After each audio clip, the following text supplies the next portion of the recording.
Mama kami yang kami kasihi, Sri Mulyani, adalah wanita yang dikenal lembut, penolong, pendengar yang baik, senyumnya yang hangat, penuh semangat, dan pekerja keras. Sosok yang selalu meletakkan Tuhan sebagai prioritas hidupnya, dengan terus melayani Tuhan dan selalu berusaha memberikan yang terbaik bagi Tuhan dan sesamanya. Bagi Mama, Tuhan adalah kekasih dan sahabat hidupnya, tempat ia membagi lukanya dan menaruh syukurnya. Mama adalah istri terbaik yang dipilihkan Tuhan bagi Bapak kami tercinta, Ida Bagus Made Robisono. Dan ia terus mencintai suaminya dalam suka dan duka, tangis dan tawa, sakit dan sehat, sampai keduanya menjadi debu. Mama dilahirkan di Semarang 26 Mei 1961. Anak tertua dari 4 bersaudara yang tumbuh besar di sebuah rumah kecil di Gandekan, Solo, bersama ibu dan 3 adiknya. Sedari kecil, Mama dan adik-adiknya tumbuh tanpa figur seorang ayah. Ketidakhadiran sosok ayah dalam hidupnya membuat Mama berkomitmen penuh pada keluarga, supaya kami anak-anaknya tidak merasakan apa yang Mama rasakan. Mama selalu bercerita bahwa masa kecilnya sangat sulit, dan bagaimana Mama harus belajar dengan giat untuk mendapatkan beasiswa, karena hanya dengan beasiswalah Mama mampu mengenyam pendidikan tanpa memberatkan ibundanya. Perbedaan status sosial dengan teman-teman sebayanya kala itu tidak membuat Mama kecil hati dan malu, justru dijadikan cambuk untuk terus berjuang.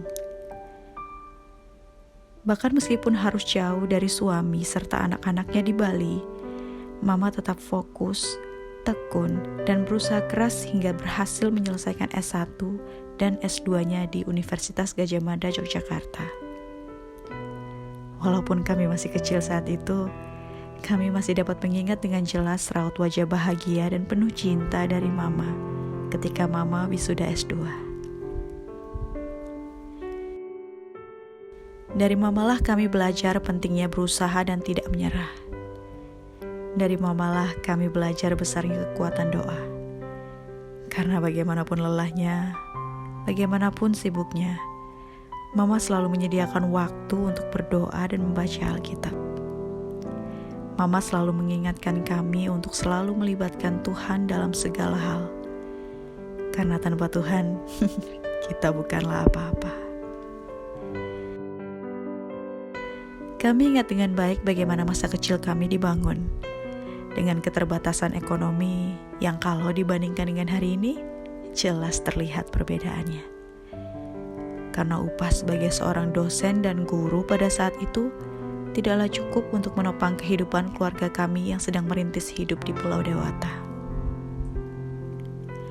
Kemudian Mama memutuskan untuk mencari pemasukan tambahan dengan berjualan baju. Mulai mengajar seharian, kemudian mengambil dagangan di pasar, bergadang merapikan dagangan untuk besok, begitu setiap hari. Belum lagi Mama yang rela jatuh berkali-kali dari sepeda motor karena membawa dagangan yang terlalu banyak dengan tubuh mungilnya yang kelelahan. Tiap flek hitam di wajah Mama adalah bukti Mama melawan panasnya terik matahari untuk memasarkan baju-baju itu. Masih teringat jelas senyum bahagia Mama mengumpulkan tiap rupiah dari baju yang terjual. Senyum penuh harap memikirkan untuk menaikkan kualitas hidup kami. Wajah lelah dan seberkas keringat yang beberapa kali Mama usap. Mama lakukan semua itu untuk memastikan kami makan dengan cukup, kami tidur dengan nyaman, kami bermain dengan tenang, dan kami mendapatkan pendidikan yang terbaik.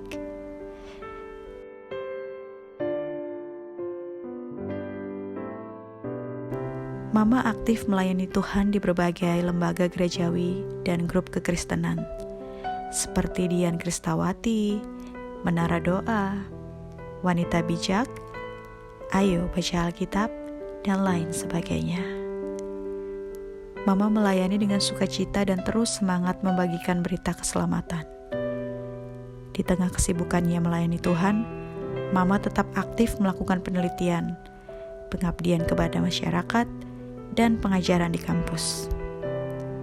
Mama juga terus semangat untuk kembali bersekolah dengan mengambil studi S3 dan menyelesaikan studinya di tahun 2017. Mama terus berkarya sebagai dosen dan berusaha memberikan kontribusi terbaik bagi semua orang. Seiring berjalannya waktu, kami tumbuh dewasa dan mulai bisa berdiri di kaki kami sendiri. Sehingga tuntutan hidup Mama dan Bapak mulai ringan. Kemudian Mama dan Bapak mulai merangkai masa tua mereka dan mengisinya dengan harapan dan impian. Seperti ingin lebih dalam lagi melayani Tuhan, ingin mengunjungi Israel, ingin melihat cucu-cucu dari kami tumbuh besar, dan masih banyak lagi. Tetapi Tuhan punya rencana yang tak sama. Di tahun 2020, Mama kehilangan suami yang sangat Mama kasihi karena virus COVID-19 yang sedang merebak. Lalu sebulan kemudian Mama didiagnosa memiliki kanker paru-paru stadium 4. Kami semua sangat terpukul.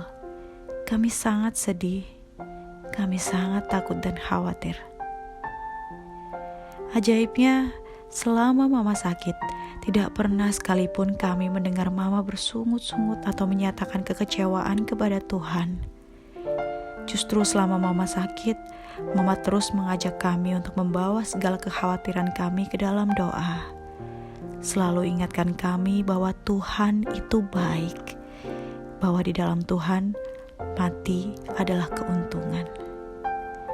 Mama terus beriman jika melalui penyakit Mama ini, Tuhan ingin jadikan Mama berkat untuk setiap orang, dan itulah yang terjadi hingga saat ini. Lewat segala hal yang Tuhan izinkan terjadi di kehidupan Mama, Mama tidak pernah berhenti mengucap syukur kepada Tuhan Yesus. Rasa cintanya kepada Tuhanlah yang menjadi sumber harapan dan kekuatannya. Dan dalam Tuhan Yesuslah kami, selaku anak dan menantu, meletakkan harapan kami bahwa di dalam Tuhan ada hidup yang kekal. Boleh jadi kami bersedih dan menangis sejadi-jadinya ketika kehilangan Mama di dunia. Tapi kami percaya Mama aman bersama Tuhan dan kami bersuka cita untuk Mama. Semangat, ketulusan, serta cinta Mama akan terus hidup di hati kami dan mengalir di setiap orang yang mengingat Mama. Terima kasih Ma. Terima kasih untuk setiap tawa dan kebersamaan yang boleh kami ingat. Terima kasih untuk setiap nasihat, doa, dan berkat yang tak hentinya terucap untuk kami. Terima kasih untuk setiap lelah dan keringat yang Mama berikan untuk kami. Terima kasih telah menjadi seorang ibu, mertua, yangti, kakak, saudara, pembimbing, sahabat, dan teman bagi kami semua. Kami akan merindukan Mama. Selamat berbahagia bersama Bapa di surga, Ma.